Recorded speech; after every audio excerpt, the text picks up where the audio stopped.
2026 সালের জুনের মধ্যে জাতীয় নির্বাচন আয়োজনের সম্ভাব্য সময় জানিয়েছেন অন্তর্বর্তী সরকারের প্রধান উপদেষ্টার প্রেস সচিব শফিকুল আলম। আজ সন্ধ্যায় ফরেন সার্ভিস একাডেমিতে সমসাময়িক ইস্যুতে কথা বলতে গিয়ে কথা জানান তিনি।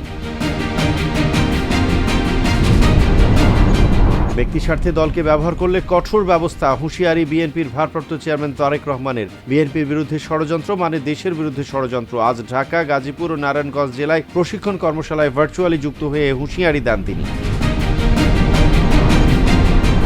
ভারতের প্রধানমন্ত্রী নরেন্দ্র মোদী তার মতো করে বলেছেন, কিন্তু বিশ্ববাসী জানে এটা শুধু বাংলাদেশের মুক্তিযুদ্ধ। মন্তব্য নৌ উপদেষ্টা সাখাওয়াত হোসেনের। সকালে সিলেট মেরিন একাডেমিতে এ মন্তব্য করেন নৌ উপদেষ্টা।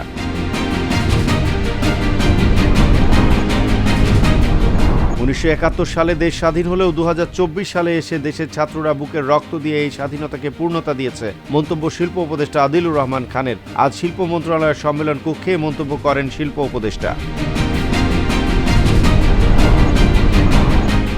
একটি স্বাধীন রাষ্ট্রে গুম ও আয়নাঘরের অস্তিত্ব লজ্জাজনক। মন্তব্য ধর্ম উপদেষ্টা খালিদ হোসেনের। এভাবে বছরের পর বছর ধরে বিরোধী দলকে বিভৎসভাবে প্রতিহত করা হয়েছে। আজ আগারগাঁওয়ের ইসলামিক ফাউন্ডেশন মিলনায়তনে এ মন্তব্য করেন তিনি। রাজধানীতে ট্রাফিক আইন লঙ্ঘনকারীদের বিরুদ্ধে অভিযান পরিচালনা করে গত দুদিনে 2444টি মামলা করেছে ডিএমপি ট্রাফিক বিভাগ। এছাড়াও অভিযানে 49টি গাড়ি ডাম্পিং ও 41টি গাড়ি রেকার করা হয়েছে।